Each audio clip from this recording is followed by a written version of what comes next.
Oh, hi, I'm Christy Wilhelmi from Gardenerd, and I'm shooting a video inside today because the air quality outside is so bad because of the California wildfires that we're just hanging out inside. It's the perfect time to plan your fall garden, so that's what we're doing today.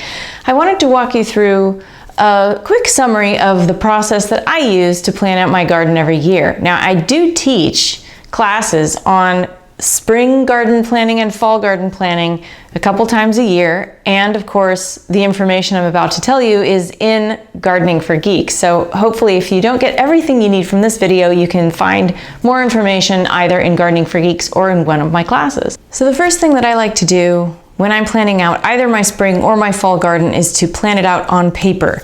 This is one of my garden journals. It has information for two of my gardens, the Gardenerd test garden here, and these are years worth of layouts.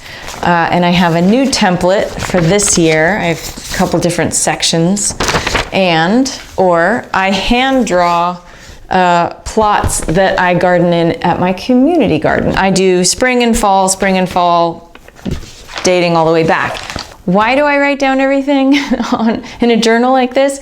It's so that I can rotate my crops properly.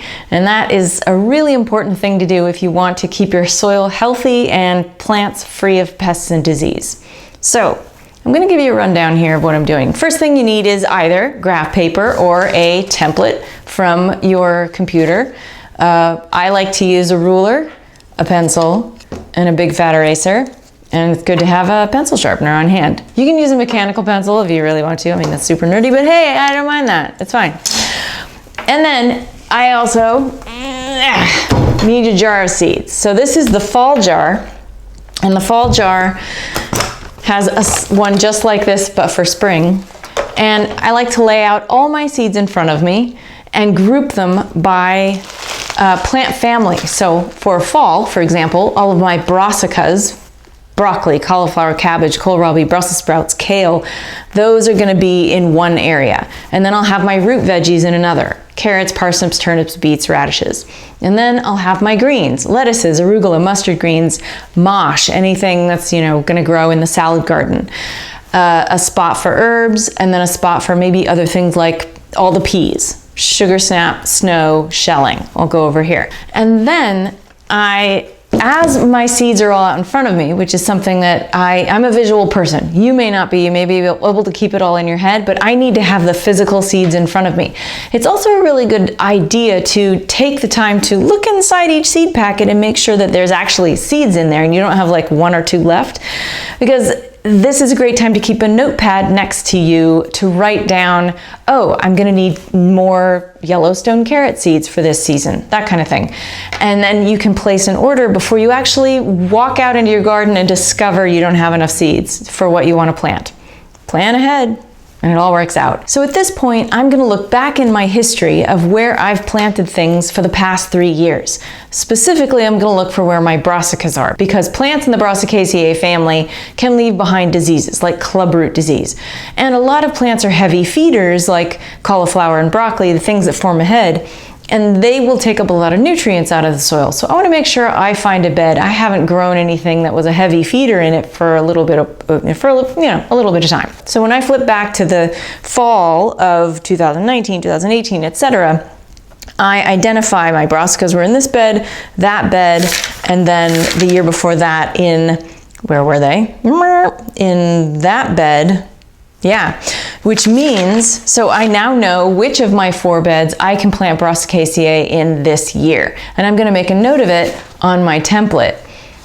After that, then I start moving into things that are less heavy feeders, like lettuces. They don't really care where they were planted before. Root vegetables, maybe. If you're going to plant potatoes over fall, which grows really well in warm winter climates, you don't want to plant those in the same place where your tomatoes, your peppers, your eggplant, or tomatillos were in the summer, because they're all in the same family and they can leave behind a lot of the same diseases. As I start figuring out where the plants are going to go on my map, I take the section of those seeds and put them back in the jar. And then they're out of sight, out of mind, and I only see what is left that I have to work with.